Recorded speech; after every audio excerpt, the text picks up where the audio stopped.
this is the story. Well, not even really a story, but this is Drake versus Pusha T, the story of Adidon. I ain't gonna lie, I don't even really know how to pronounce that shit. I ain't gonna cap to you.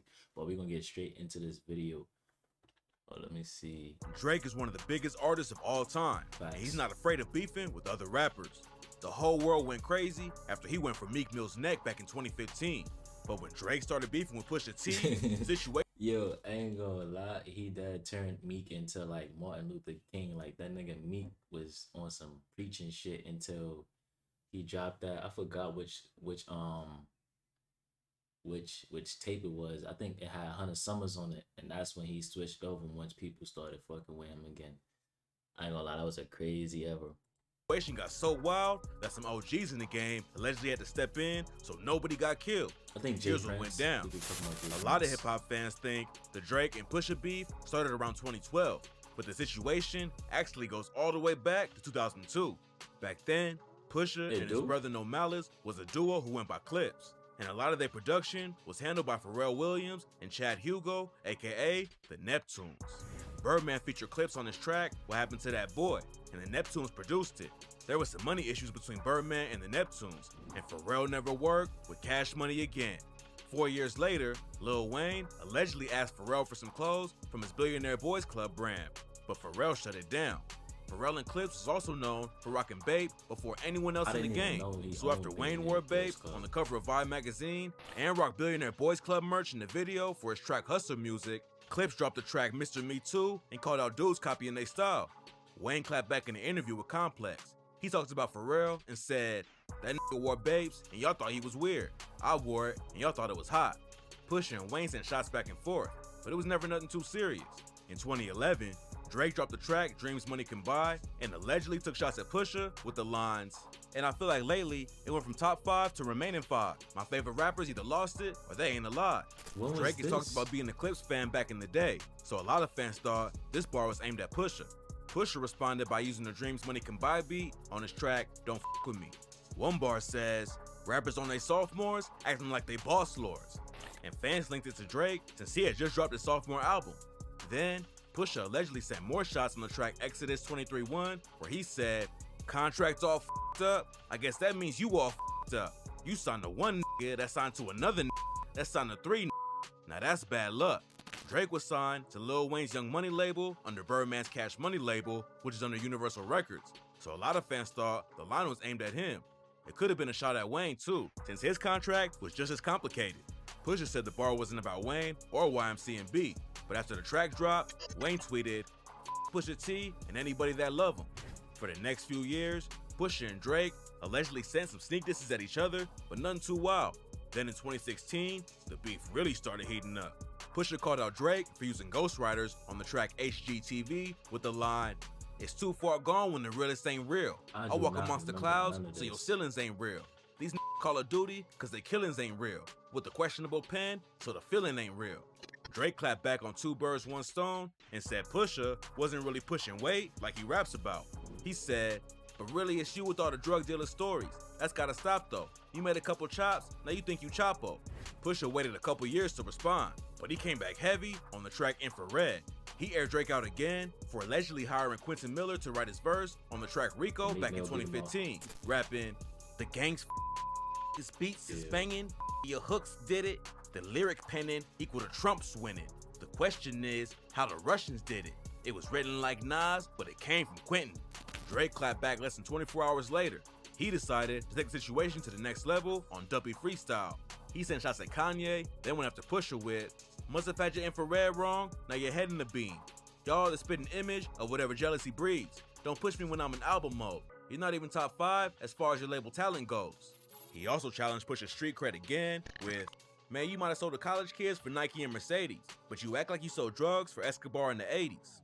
Drake addressed the Quentin Miller situation too, and said that he was just trying to help the dude make it in the industry because he was working at Kroger when he met him. At the end of the track, Drake says he's gonna send Kanye an invoice for the clout he gave Pusha by beefing with him. Pusha tweeted, "Send the invoice for the extra 20, and Drake actually followed through and posted a $100,000 invoice on Instagram for promotional assistance and career revival. Then Drake's homegirl and label mate Nicki Minaj hopped in to defend him over the ghostwriting situation. She tweeted, gonna run that quitting shit in the ground. Like Drake don't write for himself and others. Your enemies will remix, reinvent, and try to make you relive some old shit for years to come when they have nothing on you.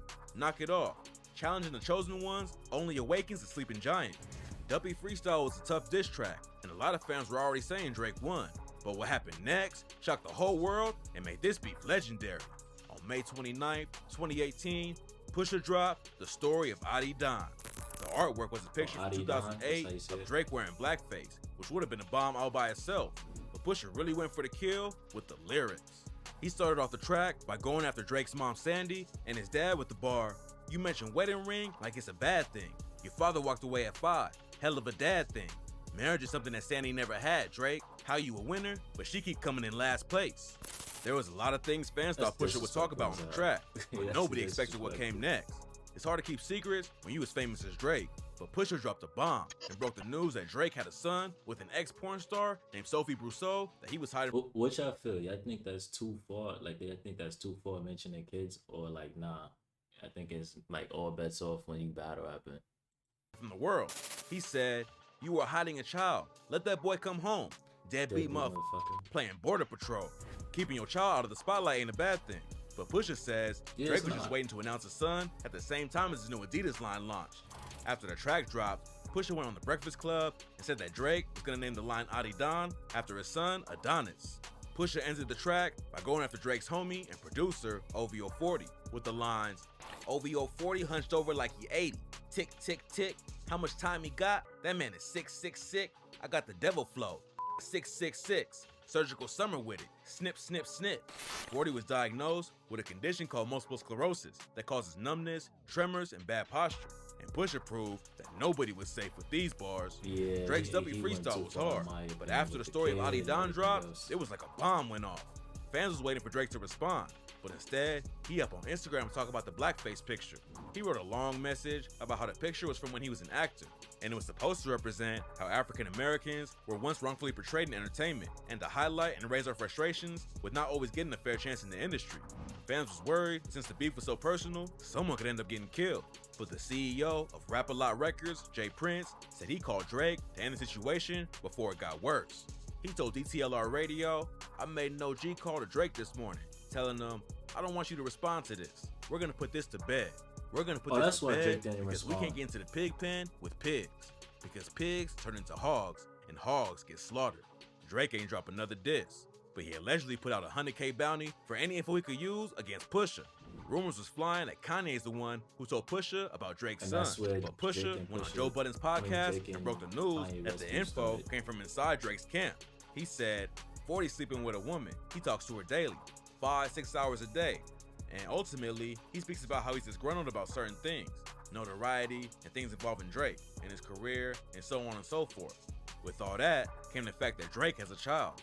With that also came the trip that everybody took to go see the child and bring him gifts, and all this information. She divulged this information.